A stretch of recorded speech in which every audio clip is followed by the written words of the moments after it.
here we are again in our episode 8 of the Practice of the Gospel at Home series by Sembradores de Luz. And how are you today? How are you doing?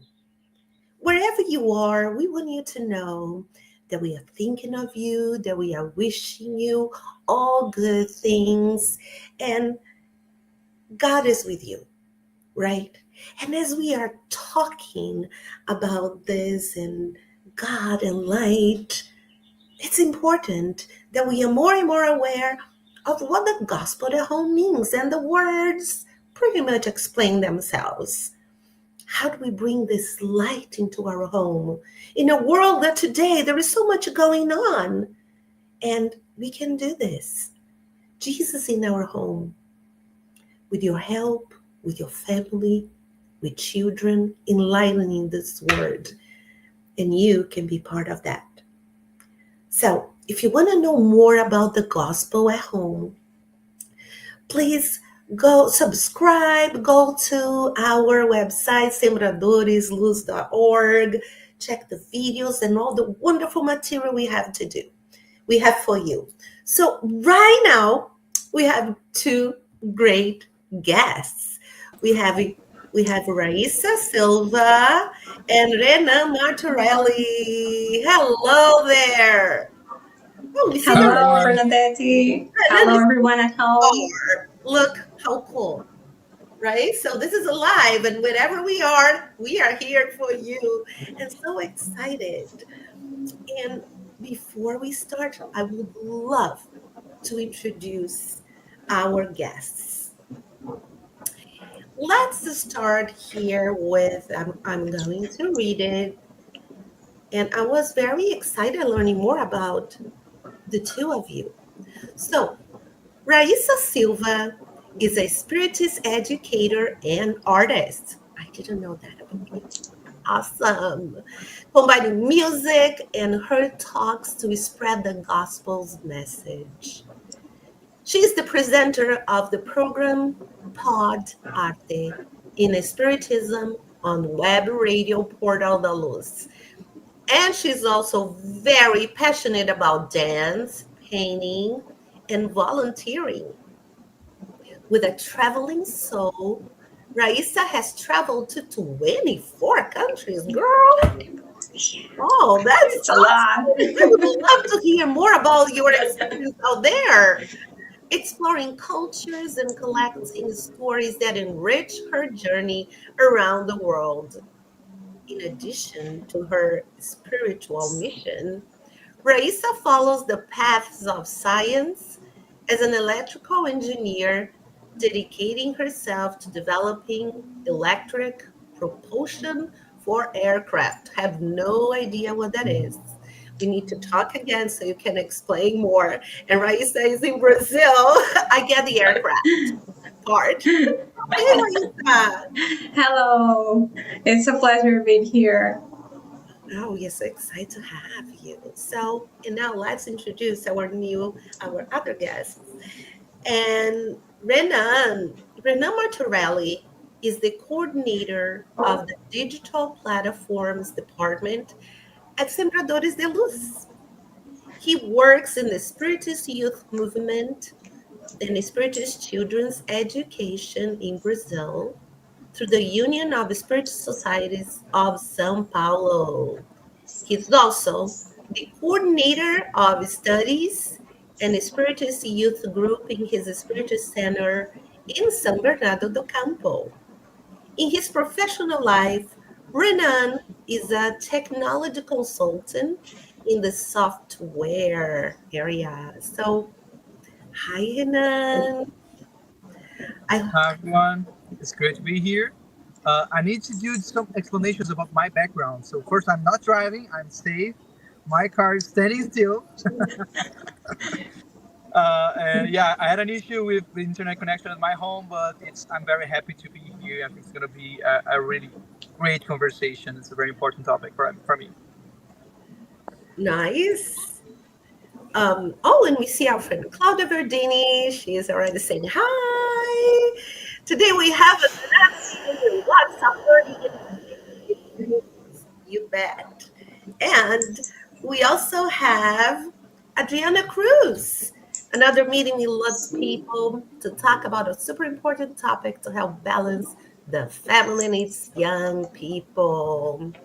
Well, thank you so much. And please, if you're watching us, send your comments. Again, look, Claudia saying hi to you, Renan, Raissa. So good. Well, but what are we talking about today? Well, today we are going to talk about the youth, the teenagers. We have some questions and parents say, I want to do the gospel at home, but it's a struggle. My daughter doesn't want to join me, my son doesn't want to join me, or they are bored. I just don't know what to do. Well, if you're at home, don't worry. We got you. We have the answer for you because we have two amazing guests that has lots and lots of experience with the youth. So, are you ready to start? I will start asking here, Henan.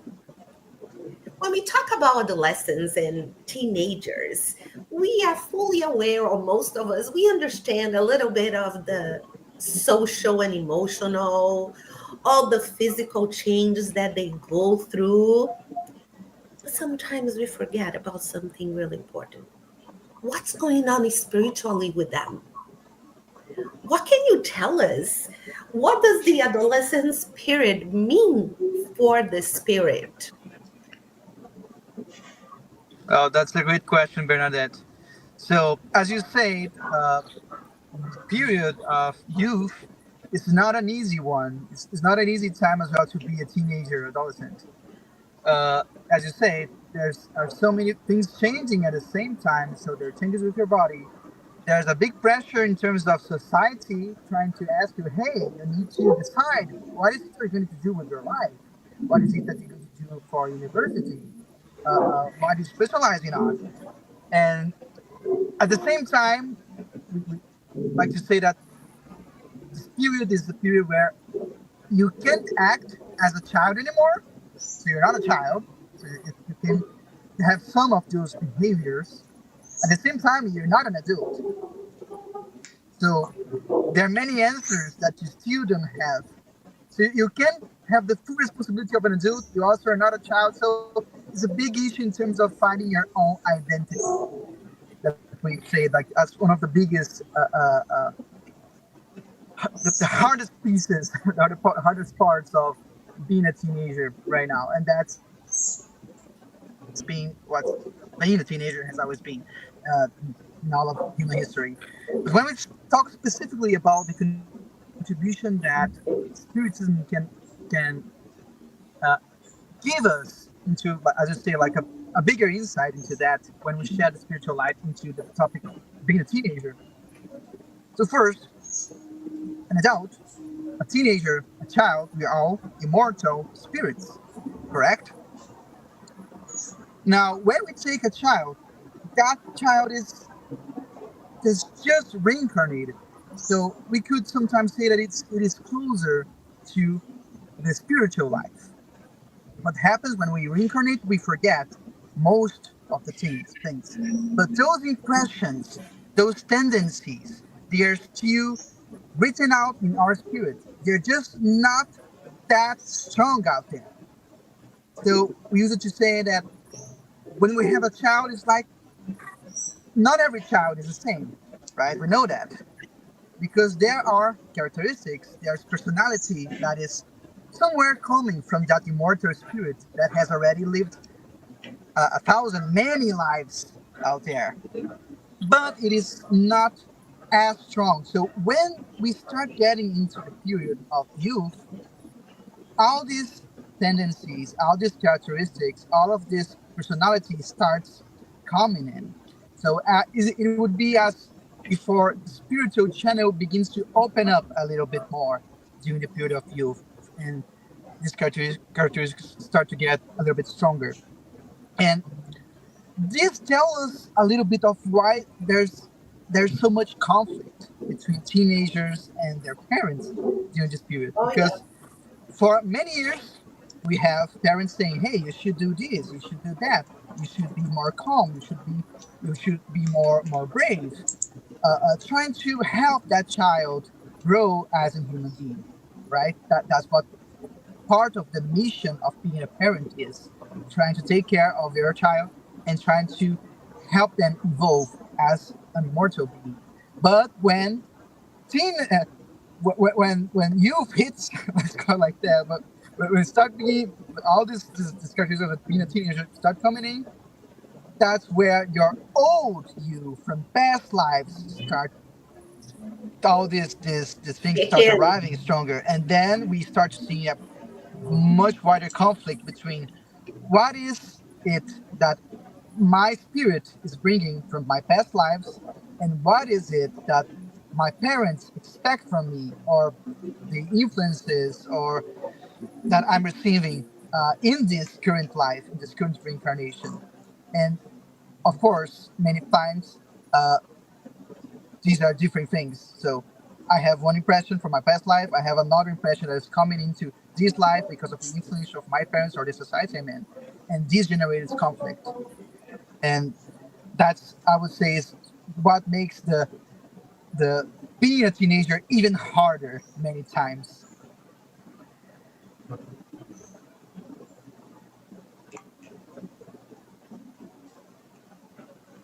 I'm sure. Would you, Bernadette? Are you there? I think Bernadette is internet might be hanging a little bit. So I don't know, Yeah. Raissa, would like to compliment my answer maybe? Yes, of course. I love your answer. And as you said, during childhood, beyond these cute little bodies we see, children are spirits. So they are not new. They existed before, and they bring their experiences, positive, negative tendencies. So the spirits tell us that in childhood, the spirit is more accessible to the impression it receives. So this it's easier for parents to assist them in the progress during childhood. And there is a Harvard psychologist that is called Howard Gardner, and he defined that we have 7 types of intelligence. Now I think there are more types, but at the time there were 7, and 5 of which I think we commonly learn in school: linguistic, logical, bodily kinesthetic, spatial, musical. But still, humanity has a long way to go to improve the last 2 ones, which is interpersonal intelligence. How do I relate with others? And intrapersonal intelligence. How do I deal with my own emotions, with my feelings? And the greatest master in emotional intelligence was Jesus, because he was hurt, he was betrayed, he was rejected, humiliated. He had every reason to feel anger, hatred, sadness, depression, anxiety. And how did he live? He lived in peace. He expressed all times this capability to forgive, to tolerate, and to love without limits. So that's why it is so important to transmit the Christ message, the teachings since childhood. But after this period, as Renan well said, there is a period of turbulence, because in adolescence, the spirit experienced this impact of awakening of its own characteristics from the previous existences. And Kardec is awesome, because he asks this to the spirits. In question 385 from the Book of Spirits, he says, what is the reason for the change that occurs in this character at a certain age, particularly upon leaving adolescence? Is it the spirit that changes? He's saying, like, at this period, there's so much change that it looks like it's another spirit. Like, what happened with the cute little kid that was there before? So the spirit's answer, it is because the spirit recaptures its true nature and reveals who it really was prior to its present incarnation. So this is really a complicated period, because There's this body transformation accompanied by this strong manifestation of the spirit's personality. And also, the world is offering many unhealthy invitations. So that's why it's so essential to practice the gospel at home, to help youth to discover who they are and what they came to do in this world. Wow, thank you. I had a friend that she said she raised her two kids with a lot of love, with all the things that they need. But she said when one of the child was getting older, suddenly it was like there was something that she felt she didn't like her. I mean, the child didn't like the mother, but it was just not that thing when you were a teenager. There was something stronger the way that she looked at me. I said, well, I'm so glad that she's in your life again. It is now to solve some issues from, past lives. And this is the beauty of spiritism. There is an explanation for things. It's gonna solve all the problems. No, but it helps us. I say to my sister, uh, to manage. How are we gonna manage this? Because we have the awareness. But all right, now that we talked a little bit about what's going on socially, emotionally, physically, spiritually, now let's get into the top. So you are at home, you have these teenagers with you, and sometimes you have little kids and teenagers all together, and it's like, I don't want to do it. No, the teenager, I don't like it. So it's a challenging. My daughter is an adult now. I'm a grandma. But when she was a teenager, oh my God, if I tell the story, we need to hear several views here, several lives to tell the story. And I remember, what do we do? Raissa, I start with you. How can we promote a more welcoming environment so they can join the gospel at home? Right? What do you suggest? Well, I think to promote a welcoming environment, we have to choose a comfortable place. Avoid being very formal or rigid. It's not meant to be like a rigid meeting, a rigid atmosphere. It should be enjoyable. It should be a useful moment for youth. So maybe if you create a too rigid meeting, this will push them away. So it's meant to be a moment of pleasure for those who participate and not an obligation. Um, an option would be to use some soft music, some pleasant background music to have a welcoming environment.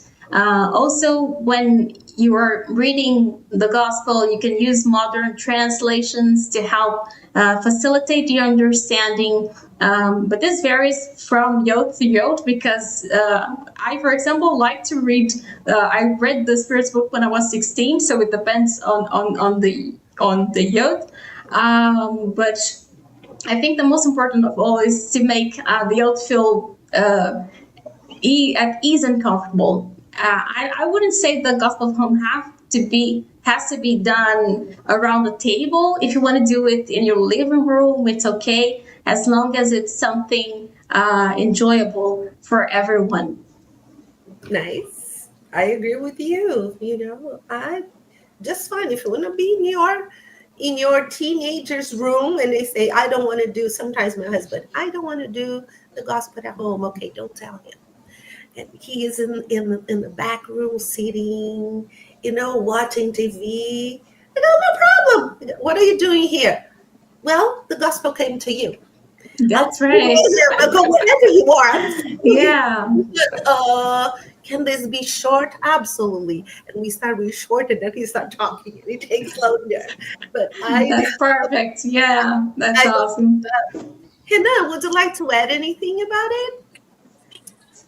Sure. So I think there's a great comment of like creating a welcoming environment to the gospel at home. So I don't have any teenagers living with me right now. I do work with teenagers on my spiritual center, but my biggest experience on that behalf is, so my wife has five younger siblings, and the older of them is 7 years younger than my wife. So, and I'm with her for like 8, 9 years now. So I've seen them grow from like 3 years old to 10, from 8 years old to 16 to 17. So I've been seeing, and we've always been doing the gospel at home with her parents' family as well. So I've been seeing the gospel at home being involved and being adapted to fit uh, five different ages in many different years. So I would say that that's where my experience comes from. And something I find really important uh, is to create something that they actually want to participate, right? So, as we said, it's already an age, it's already a period of your life where uh, uh, you're sometimes fighting against your parents, as we say. So I want to do this, so my parents want me to do that. So that's why I don't want to do it, right? So I want to be against the opinion of my parents sometimes, especially if they want to force something on me. And that can super happen with the gospel at home, right? So um, if we can force our teenagers to practice or to be with us during the gospel at home, how do we make it something that they want to participate? That's the question. And then I Good would add question. a few ingredients here. One thing I would say is make something that it's worth for them. So we say that during this period of youth, you're facing so many challenges, like, right, what I'm going to do, how do I create relationships and maintain relationships with other people during this period? All, for example, in terms of sexual attraction, sexuality starts coming, and how do you as a teenager manage that? What's okay, what's maybe not okay? So for all of these questions, the gospel may help us understand those questions and find some inner answers in the books and within ourselves. And this is something that teenagers can value, right? Because they're living those challenges right now. So if we bring up important topics to discuss with them, it might help them. But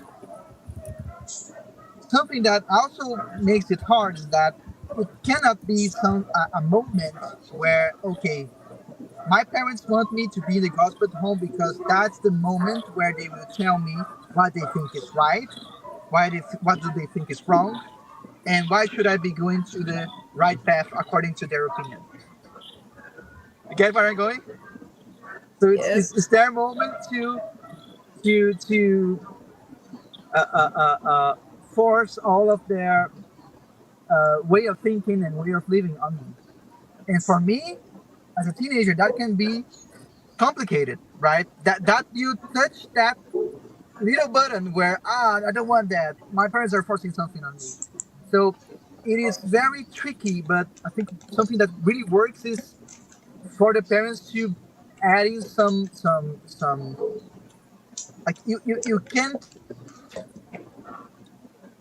manage the gospel at home with teenagers without being very humble as Jesus, like don't acting like if we had all of the answers. Don't acting like, hey, we have the truth, you need to learn the truth. Because the moment we do that, that's So where a teenager will say, okay, somebody's forcing something. And that's where things start going down the road, and I don't want to participate in that. That's that's something, some things I've seen in the past, and my mhm. 2 cents to the discussion. Wow, that's good. You know, it's very important because as a parent, we feel we know better. We've been through this. We already know what's going on and and but it's their time. It's their time to grow. You know, and I'm a teacher, and I have the tendency sometimes to say, I already know the answer, I already know what to do. And when they're trying to say something, but we train ourselves to say, oh, really? Tell me more. We already know the answer. We already know what's going on. Tell me more about it. Oh, why are you thinking that? All those open questions. Oh, interesting. Thanks for sharing. There is there is all this language that we use in the school that I thought we should use that at home with our children, with our teenagers. Now the I language, not like I know it all attitude. We do it. Sometimes I do it. And even with my daughter as an adult, sometimes I already know the end, what's gonna happen. And I like bite my tongue and I go, oh, interesting. Oh, I'm glad you're sharing that. Okay. And I'm like, oh my God, I already know what's gonna happen. It happens, but it's like, mm-hmm. Respect that there is the process, and we are there to give hugs and support when they need. And it's the same thing in the gospel when you do the gospel at home. What about you, Raissa? Would you like to add anything more? Well, I think I can talk about what to do to engage teenagers. I think is the next Yes. topic, but yeah, I think it's very connected with what was said right now, and I totally agree that we should give some freedom to teenagers, like to choose themes, passages of the gospel that they have interest, or to encourage them to read the messages, to prepare the glasses with water, saying a prayer, and as you said, Bernadette, to encourage them to share their impressions, their personal experiences, to use open-ended questions like, how can we apply this in our daily lives? Have you ever experienced something similar to this passage? We want to make sure that this is not a moment of study only, but it's a moment to reflect on how to apply this in our daily lives. So it is so important to choose on purpose. The parents must choose on purpose to speak to the reality of the young people. So we can talk about drugs, we can talk about sex, relationships, love, friendship, mediumship, about freedom, responsibility, anxiety, mental health, purpose in life, social networks, appearance, peer influence, suicide. So, where will young people learn about all this? If not at home, they will learn in life. They will learn through trial and error. So if there is a foundation on these subjects beforehand, they will certainly avoid a lot of pain. This will allow them to exercise free will with responsibility. So we can talk about anything. It's not the topic that is complicated, but it's how you say it. So as Renan said before, you're not going to just bring a lot of things like, I believe this is the correct way, so go this way. No, you're going to give a direction, to open the gospel and to explain the consequences of choices, to try to create a basis of knowledge so they can choose, they can experience with responsibility. And above all, I think it is important that the parents engage in their own transformation, in their own inner transformation, because children and teenagers are a mirror of their parents. So, except with the exception of some spirits that have a certain evolutionary level that do not suffer influences from their parents, which is very rare,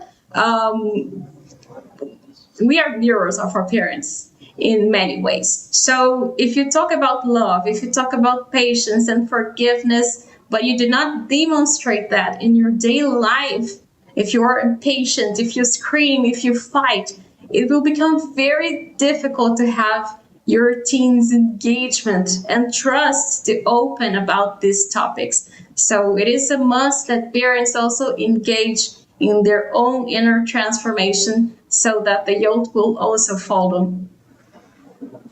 Well, great, great comments that help us to really reflect on the topic, what to bring, and how to get them more engaged, right? And later we have a couple of questions that you might add more to it. But now the question is, okay, so I got my teenager, I got my family together. If I'm doing this with teenagers, and what do I read? What kind of materials, right? What can I use? Do you have any suggestions? I brought here a few books to show to you too. And I know you guys are in Brazil and maybe do not have a lot of material, although Portuguese is so rich in material and books. But there is a lot of books here that we can use too in English. Any of you want to mention a little bit? What kind of books? Raissa or Renan? You can start, Bruno. Sure. Books. So Bernadette will correct me if I say this wrong. So please do so. One series that I really like and I've worked with teenagers many times is the Spiritual Life series by Spirit André Luiz by uh, Francisco Cândido Xavier. Is that the right name of the series? Spiritual Life? I think so. Yeah, as I was talking about Yeah. the daily bread, the pão nosso, all the others. Oh, this is No, Manu. this will be no. This will be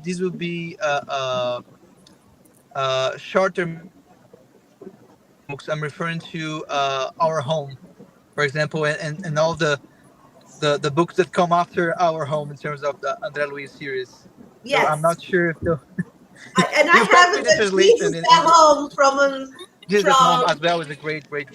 Neo Lucio. This is an So amazing there's book some books. after. Yes. Go ahead. So just to finish off the André Luiz series, I think those are great books because at the end of the day they're romances, right? So they're stories. They're not they're telling a story, it's a narrative. And many times it's easier for teenagers to relate when we're talking about narratives. And something I've Uh-huh. seen, and that also sums up to what Raissa said in terms of adding responsibility to them, is giving one book to a teenager or for all the teenagers that we have in our home and say every week one of you has to bring up one chapter and explain to us that chapter. Like, did you like it? What happened in that chapter? Did you have any findings, any new things you learned from that story? And since it's a narrative, I think it makes it easier for them to absorb uh, uh, uh, the knowledge that is there in those books. And again, I think anytime that you give responsibility to someone to take part in activity, it helps them engage much more, so they feel more part of it, and they feel like, hey, I can't miss my gospel at home. Somebody's expecting, like everybody's is waiting to hear the next chapter, and if I'm not there, there's going to be no next chapter. So these things really play in well when we're trying to create more participation as a whole. That's a great idea. That's a great idea. And you can just give several um, texts or a small chapter of a book or books and say you choose one. This is amazing, parents. If you are their educators and you're struggling with this, all right, so here's the answer. Get one book or Jesus in the Home by Neo Lucio and ask your teenager to choose one chapter, one story to share with you and talk about it. You know what I've done in the past? There was, have you heard of Chicken Soup for the Teen?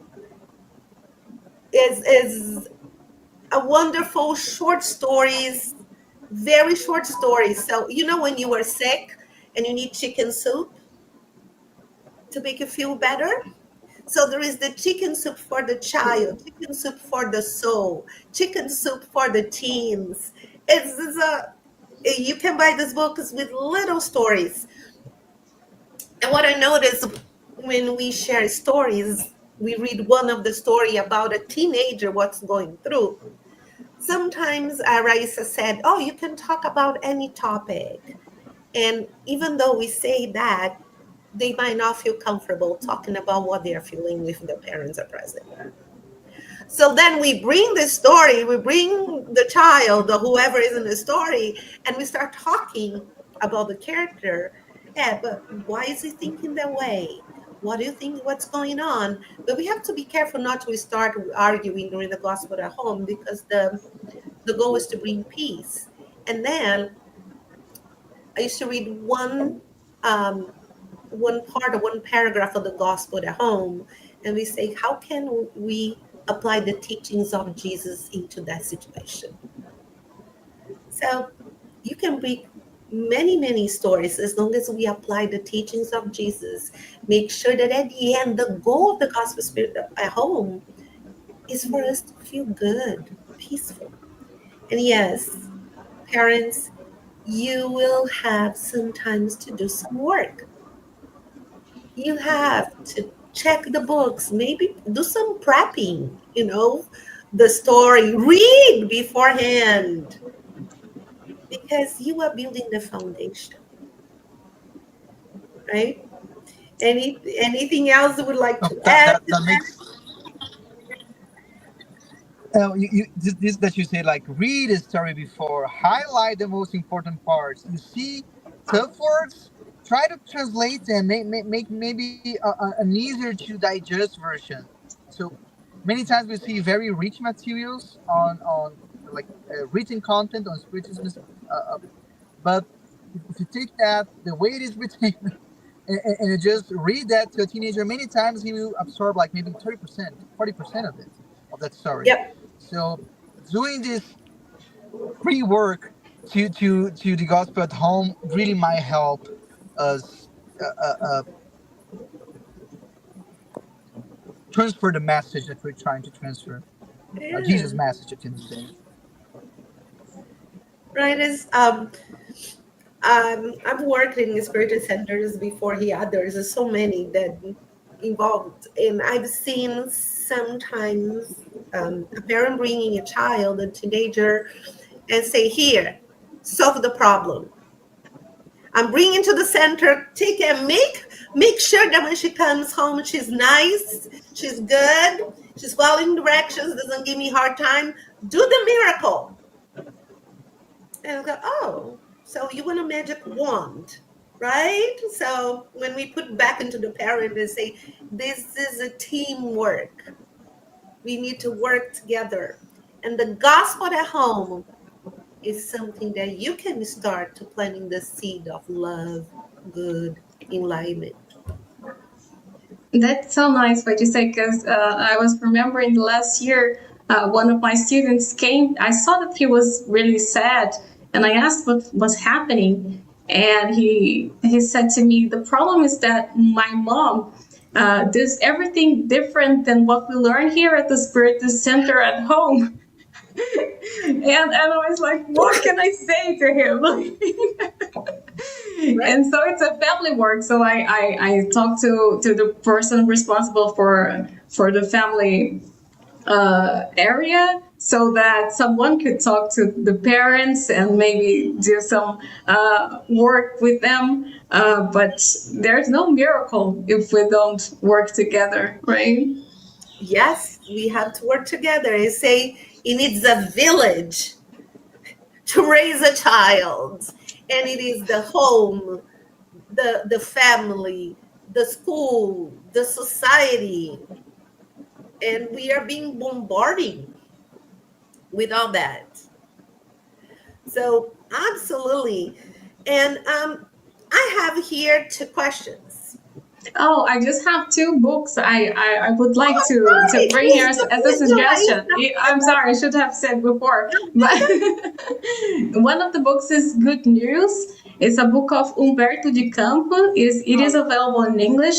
And I like this book because it brings a lot of stories from Jesus' time, where we can see the fears, the intimate difficulties, the doubts of the disciples. So there are many stories we can use and relate to them. And there's another book that I found at the website of the US Spiritist Federation that is Who's Afraid of Death. It's by Richard Simonetti. Yes. Yeah, I think he has many other books in English, and he has a very simple language. So he has great books for youth, and I would like to indicate them too. Okay. Oh, Renan is back. Nice. Absolutely, yes. And I was looking at this book, A Full Life from Joanna de Angelis. And I hear a lot of people saying, "Oh, Joanna is so hard. I don't understand Joanna de Angelis." Well, if you read this in Portuguese and then you read in English, the English has an easier language. But that's the homework that I was saying, the prepping. You can read a few paragraphs and choose one that is good. And as Renan said, use an easier language that they can understand. And and of course, the gospel at home, the gospel at home. And even if you don't want to use the gospel at home, because look, the I said not the gospel at home, the gospel according to spiritism.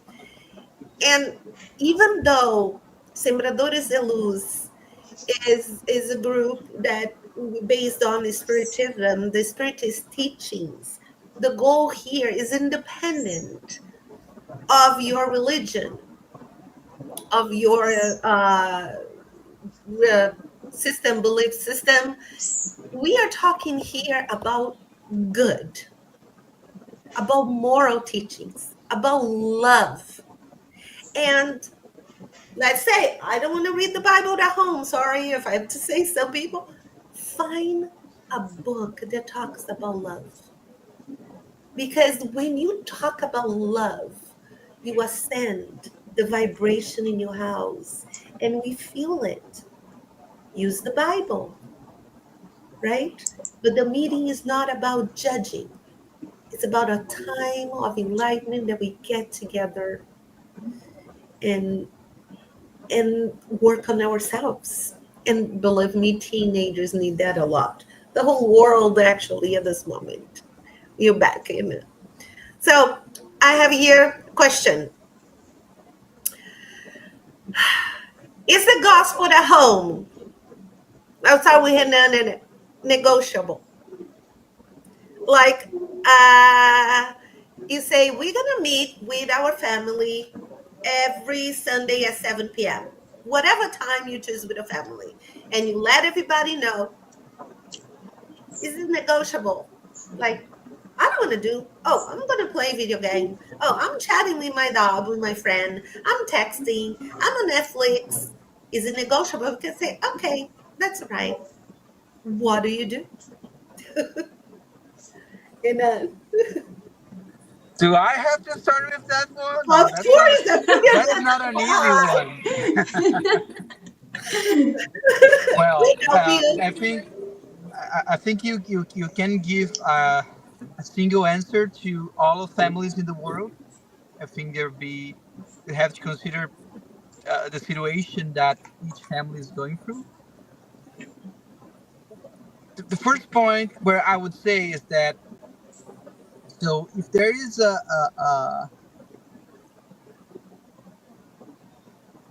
common tendency to not participate in the gospel at home, so that person did not want to like that person missed one, that missed two, the third one, that person is at home but she says, not feel like participating, like there should be all of the love in the world to try to invoke that person back again in the gospel at home. So that's one piece to it, because sometimes you just forget how good it is. and it's those things that you need to taste it back, so that, oh yeah, you know, yeah, it makes so much difference to be here. It makes so much difference to hear this message, and sometimes we might end up forgetting this. So it's important to get that person back. At the same time, uh, if you're forcing somebody to be there always, and that person say, "I don't want to be here," then again, I don't think the question is whether we will force that person to be. It's whether how to make that person want to be, and maybe it's uh, uh, uh, that's where I would consider, like, is it worth forcing somebody to be there if that person really doesn't want, and it's not feeling like, sometimes it's better than to say, okay, you don't want to participate in the gospel at home. Why? Oh, because it's so boring. Oh, because it's useless. Oh, because it's I just think you're telling me everything that you think I should be doing, and I don't want to do that. Well, I'm so sorry. We didn't want to feel like that. The gospel at home really shouldn't be about that. So maybe we are doing something wrong. So maybe what could we do to make that moment better? And cancel it is not an option. That's the point. Cancel it. It's never going to be an option. There's no gospel. That's not an option. So you tell me what we can do. Oh, maybe we discuss that. Or maybe you would read a book that's easier to follow. Many times we don't get to those discussions. It's just, oh, Bobby doesn't want to do gospel at home. Oh, there's something going on.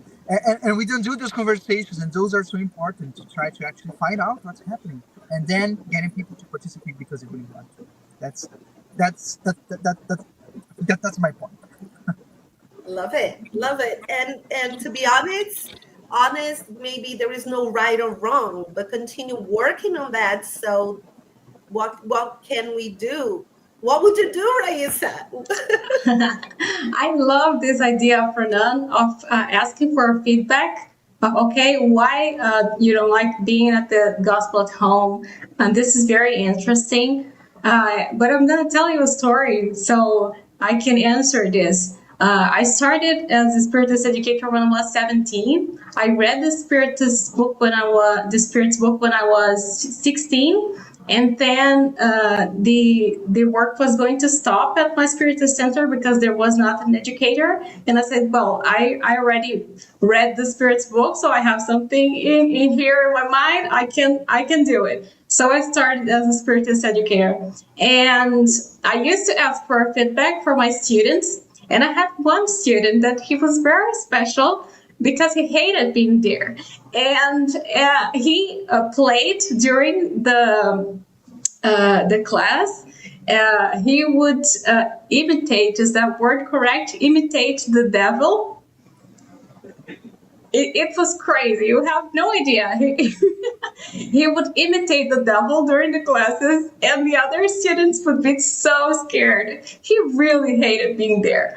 But I managed everything very well for my age. And when I got the feedback from everyone, I asked him, do you like being here? Are you here because you want to be here, or because your parents oblige you to be here? And he said, I'm here because my parents make me be here. And I said, well, but you think what you learn here will be useful sometime in your future? He said, yes.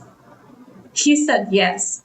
And when he said yes, for me, it's like, okay, I don't care if he plays the devil. It's all fine. If he said this will be useful sometime in the future, it's great. So he was in this position. He was in a family that was very dysfunctional. His father was really bad for him. And I knew that family, and I knew why he was very complicated. But he was there because the parents made him be there. But he recognized that would be useful. So we make the children, the teens, go to school because we want them to learn math. We want them to learn language and etc.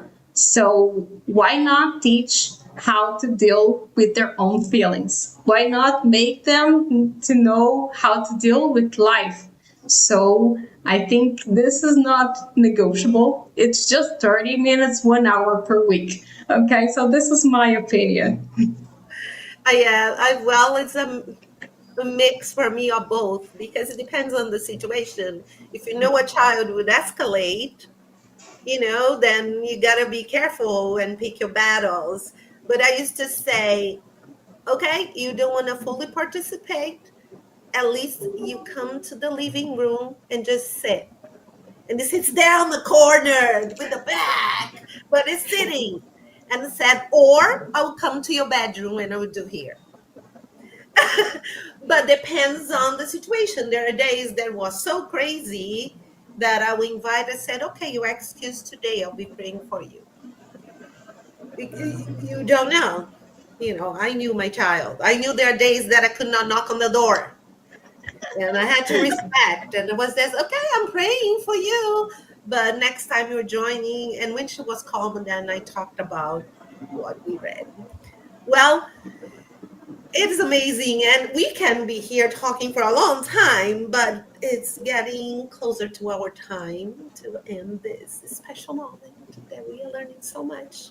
And before we say goodbye, can you say your final comments about this topic to our viewers there? And please remember to subscribe if you like this. What would you like to say before we go? I have a final topic. I have a final contribution. Uh, so, besides the books we want to read, besides the topics you want to discuss, besides the ideas, the dynamics we can work on, something that I've seen work pretty well in some of the gospel at home sessions. That at the end of the day, what we're trying to do when we do a gospel at home is create an environment of love, right?